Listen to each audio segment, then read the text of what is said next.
Welcome to Level 4 Lesson 7. My name is RIA the Trader from TradingWing.net. In this lesson, we will continue to talk about strategies drawing and using trend lines. So let's go ahead and continue our strategies. In the last lesson, we talked about there being 3 different strategies that you can use when it comes to trend lines in order to increase your success rate. The first strategy we talked about was breakout trading. Let's talk about strategy number 2, known as trend trading. But what exactly is trend trading? This is the idea of playing trades within a trend before it breaks out. The main question many people have is, where do I buy within the trend? The answer is quite simple, but difficult to execute. You would buy at the support of the trend and sell at the resistance of the trend. The reason many traders have difficulty trend trading is because they fail to draw the correct support and resistance lines, and they also fail to continue drawing support and resistance lines. As we know, stocks do not always come down to the support at exactly the support and bounce and go to the resistance and pull down. Often, stocks may come close to the support, run up, go close to the resistance, run down, and so on. So if you are waiting for it to touch the exact support and you just so happen to draw your support line incorrectly, you would not be a great or even a successful trend trader. What exactly do you do if a trend fails? Again, the answer is simple. You stop trading within that specific trend because we are likely forming another trend. This is why you need to continue drawing your trend lines. And finally, what do you do if you miss out on an entry? And again, the answer is simple. You wait for the next entry. If it presents itself, that's great. And if it doesn't, you move on to your next strategy. Let's have a look at an example of trend trading. In this example, I quickly identified an uptrend and drew my resistance line as well as my support line. As a trend trader, I am not looking for the stock price to break out or break below. In fact, I'm simply looking to trade within this trend. So let's first go ahead and identify our buy zones, which would be at the support.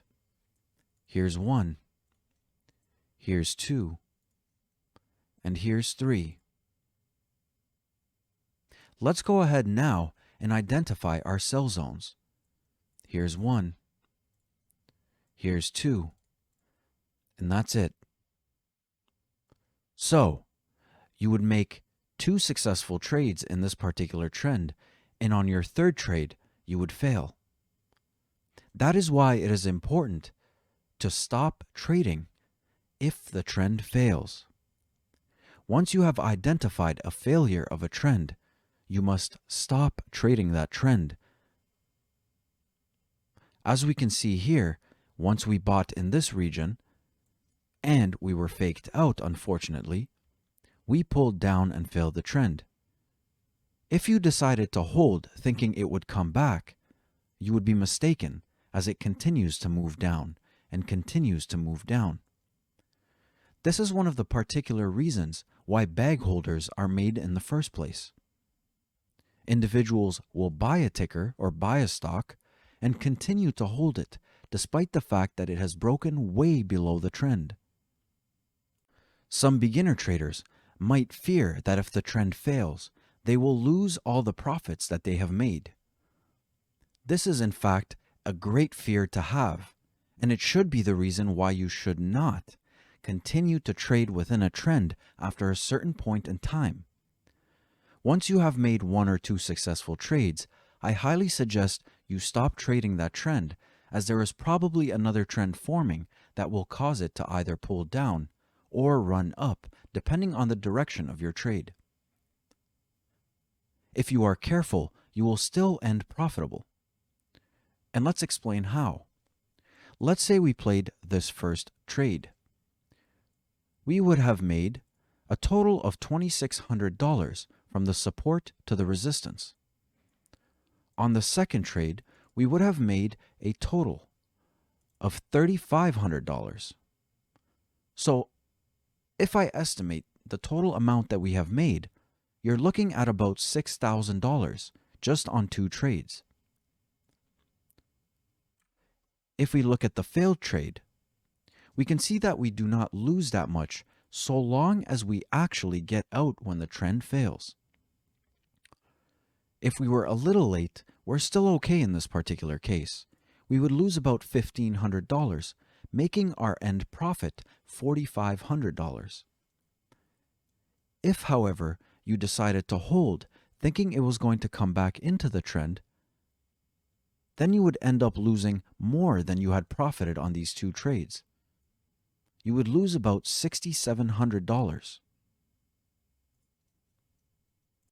The third and final strategy for increasing your chances of making a successful trade is known as predict and breakout trading. This is not a term that anybody but myself uses. I'm not sure if there is anybody else out there who calls it this, but this is the title that I gave it.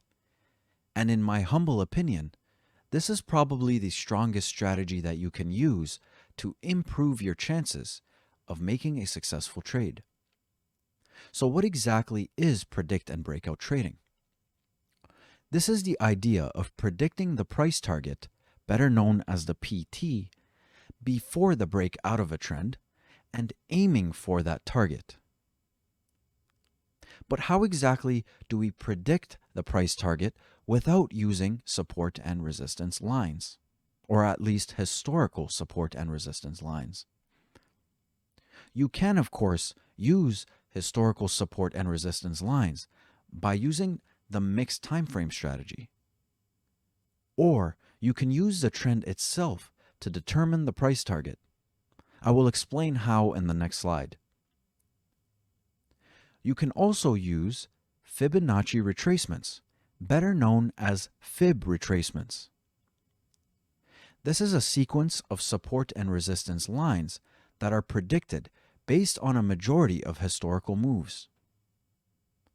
Let's have a look at an example of all 3. Let's take a look at this example and figure out how we can use the predict and breakout strategy. You must first start by drawing your trend lines, and make sure to draw them as accurately as you can. If you need to take your time, take your time. Once you have completed drawing those trend lines, you must now identify if it is a bullish pattern or a bearish pattern. This will help you figure out which direction you want to trade.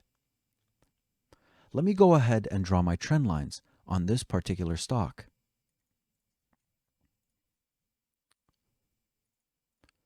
Now that I have my trend lines drawn, as I mentioned before, you need to figure out if it is a bullish pattern or a bearish pattern. In this particular case, we are forming a bullish pennant. If you're confused as to what that means, please refer back to the earlier lesson when I went over patterns. Then come back and we can continue from there. Again, this is a bullish pennant, so we are expecting the price to go up. But how far up are we expecting it to go? And how do we determine that if we're not using historical support and resistance? Well, what you would need to do is use your trend lines, as I mentioned earlier. But how do we do that?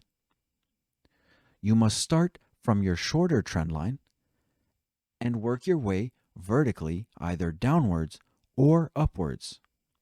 In this particular case, my top trend line is the shorter one. So I can go ahead and predict how far the price will move once it breaks out. In this particular case, I get about 1600 or 1650. Of course, it shows a negative as I am pulling it downwards, but we can still take this and now predict where it should break out. But how do you determine where it will break out? There is no straight answer to this. However, in many cases, the breakout typically happens near the crossover. This crossover region is called the area of high confluence.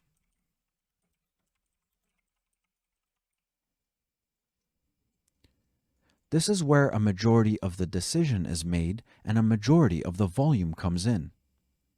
Once a direction is picked, whether up or down, more volume will come in to support that movement. That is the idea of the area of high confluence. So we can assume that we will likely break out of the area of high confluence. And what exactly is our price target here? It would be about this region right here. Let's go ahead and play out this stock and see how it goes. And right away, we can see that our price target was hit. In fact, that line that we drew all of a sudden became a support line. I simply used the predict and breakout strategy, looking at the difference between these two trend lines, and happened to draw a support line. That is the idea behind predict and breakout trading. There are some cases, however, where the price target is not hit. So let's figure out what you would do in that case. Let's say our price target was up here. What is important to note down is there are actually many cases where your price target is not exactly hit, because 1, you may have drawn your trend lines wrong, or 2, the market may have made a sudden pull down, pulling that stock down with it. That is sometimes things that are unexpected. So what do you do in that case? In a majority of cases, I personally like to scale out of my position once I am profitable to make sure that if the stock does pull down, I am at the worst break even. If I decided to hold my full position and the stock pulled down, I would now be in the negative. So in most cases, I would sell about half my position, sometimes even more than half my position, even though my price target is not yet hit. That is known as managing risk and securing profits. The next way you can use the predict and breakout strategy is by using a tool called the Fibonacci retracement tool. Before I show you how to use the Fib retracement, it is important that I define two terms, and I will use this chart as an example. The first term is known as the trending move. In this example, we are trending upwards or forming an uptrend. That means any candle moving upwards or any candles moving upwards are known as the trending move, and any candles moving downwards are known as the retracement move. These are moves that occur opposite to the trend. If I go ahead and flip this upside down, we can see that the stock is downtrending now. So any move downwards is a trending move, and any move upwards is a retracement move. Now, let me go ahead and show you how to use the Fibonacci retracement tool. As you can tell by the name, Fibonacci retracement tool. What it is looking for is predicting retracement moves, figuring out where that retracement will come to an end. There are 3 steps you must take in order to successfully draw an accurate Fibonacci retracement. The first thing you must do is find a time frame that looks clean and is easy to see. This varies from stock to stock, so it is difficult to tell you to look at a specific time frame. In this particular case, I am looking at a 30-minute time frame, and we can tell this is very clean and easy to see. The next thing you must do is identify a minimum of 3 green candles or 3 back-to-back green candles at the start of the uptrend. If you have found a clean time frame but cannot see a minimum of 3 back-to-back green candles, try another time frame, maybe a smaller one if you see less than 3.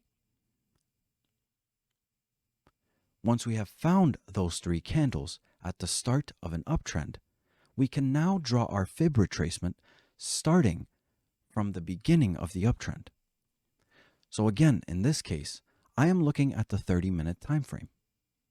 I have identified 3 back-to-back green candles. You may be wondering, why back-to-back? The reason is simple. If there is a red candle in between, that would be a retracement candle. And by drawing the retracement tool over it, we are completely ignoring that retracement move, which would make it invalid. So let's go ahead and draw our fib retracement, starting from the beginning of the uptrend, working our way to the highest point of the last consecutive green candle. Now that we have that, I would like for you to take notes on what I'm about to say. The 3 most popular regions of the Fibonacci retracement tool are the 38.2% line, the 50% line, and the 61.8% line. Depending on your charting platform, they may be stated differently. For example, on TradingView, they are listed as 0.382, 0.5, and 0.618. At the end of the day, it means the same thing. 38.2%, 50%, and 61.8%. Once again, these are the most popular lines on the fib retracement where you can see a bounce. Let's have a look at exactly what we have. Over here, we have a bounce at the 38.2 line, but it does not break into the next region. It simply breaches. So this would be incorrect. Over here, we have the same thing, a bounce, but does not break into the next region.